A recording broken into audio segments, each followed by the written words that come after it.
పేరు Bhimesh sir.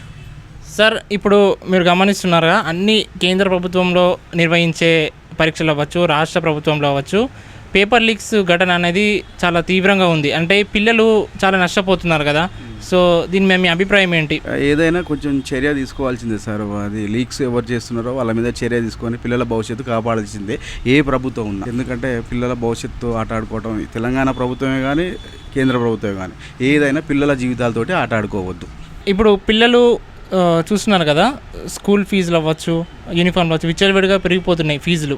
So దాని మీద కూడా మరి నియంత్రణ ఉండాలి కదా, మీరు ఏమంటారు? ఫీజు నియంత్రణ తర్వాత ఓకే ఉండాలి, కానీ ఇప్పుడు ఉన్న పిల్లలకు ఫీజు రింబర్స్ చేసి వాళ్ళ భవిష్యత్తు నాశనం చేయకుండా చూసుకోవాలి. ఫస్ట్ నువ్వు నీ కాలేజీలో సీట్ ఇవ్వకపోతే నచ్చిన కాలేజీలో చదువుకుంటాడు కదా బాబు అవునా. ఇప్పుడు పోతే సర్టిఫికెట్ల కోసం పోతే పిల్లలు పోతే సర్టిఫికెట్లు ఇవ్వని అంటున్నారు, అకౌంట్లో పడతాయి మీకు, మీరు ఫస్ట్ అయితే పే చేయండి అని అంటున్నారు. పిల్లల భవిష్యత్తు ఏందో ఒకసారి ఆలోచించండి సార్. ఇప్పుడు ఈ తరం వాళ్ళకి ఇవ్వకపోతే ఈ 2 years 3 yearsలో వాళ్ళకి ఇవ్వకపోతే ఈ తరమే ఆగమవుతుంది. వాళ్ళ పరిస్థితులు ఏంది? ఏ కాలేజీకి పోయినా మా పాపే ఉన్నాడు, మా పాపే ఉన్నది, నేను పాప కాలేజ్ పేరు చెప్పొచ్చు కదా, శ్రీదత్త కాలేజ్. సర్టిఫికెట్లు అడగనికపోతే ఫీజు రింబర్స్ కాలేజ్ సార్ వచ్చిన తర్వాత తీసుకోండి, లేదంటే మీరు కట్టి తీసుకోపోండి అని చెప్తున్నారు. ఇంజనీరింగ్ కాలేజ్ మా పాపకు ఒక కంపెనీలో ఆఫర్ వచ్చింది, ఆ సర్టిఫికెట్ ఒరిజినల్ సర్టిఫికెట్ తీయండి అంటున్నారు. బాబు ఇప్పుడు రాలేదు, ఎంసెట్ చేయాలనుకుంటున్నాడు. ఎంసెట్ చేయాలనుకుంటే ఏం చేస్తున్నాడు, సర్టిఫికెట్లు కావాలి.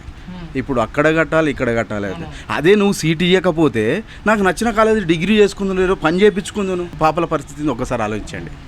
ఇది చాలా తీసుకోవాల్సింది సార్ చర్య. పిల్లల జీవితాలతో అటు ఆడుకుంటున్నారు రాజకీయ నాయకులు, ఏ పార్టీ అయినా పర్వాలేదు. చాలా తప్పు ఇది. బ్రదర్ మీ పేరు? నా పేరు హరీష్.